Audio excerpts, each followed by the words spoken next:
বিবি সাহেবকে বিপুল পরিমাণ ভোটের সহ যুক্ত করবো ইনশাআল্লাহ।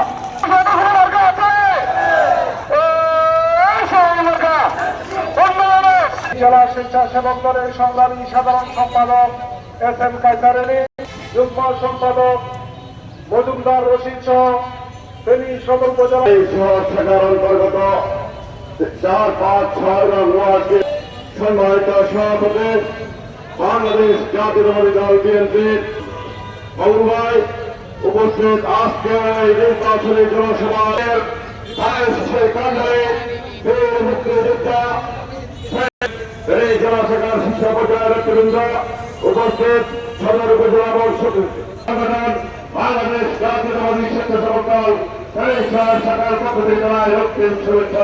আমরা সেই ধারাবাহিকতায় আমরা নির্বাচনী প্রচারণায় মাঠে নেমে পড়েছি।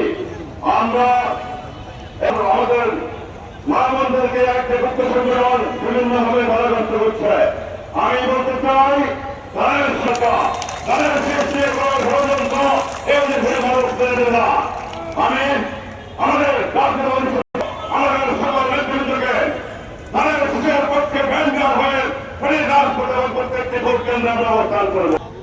নির্বাচনী অনুষ্ঠানে আজকের সভার সম্মানিত সভাপতি সফল উপস্থিত আছেন আমাদের প্রধান অতিথি বীর মুক্তিযোদ্ধা জনগণের নেতা মুস্তাফা জালালউদ্দিন জালাল ভাই এবং আমার সামনে উপস্থিত আমার জিয়াশরী ভাই বোনেরা, সম্মানিত উপস্থিতি, আমরা 2% লোক আমরা এসেছি, আমাদের বাইরে আরো 98% লোক আছে। ওই লোকদেরকে আপনারা লক্ষ্য করে থাকবেন, আমরা এই 2% দিয়াকে অনেক ভালো 98%, আমাদের থেকে ভালো না। তারা কোনো লোভ লালসা নাই, তাদের কোনো এই পদবি দরকার না, কোনো কিছু চাও পাওয়া নাই। আপনি দেখবেন যে বিএনপির লোক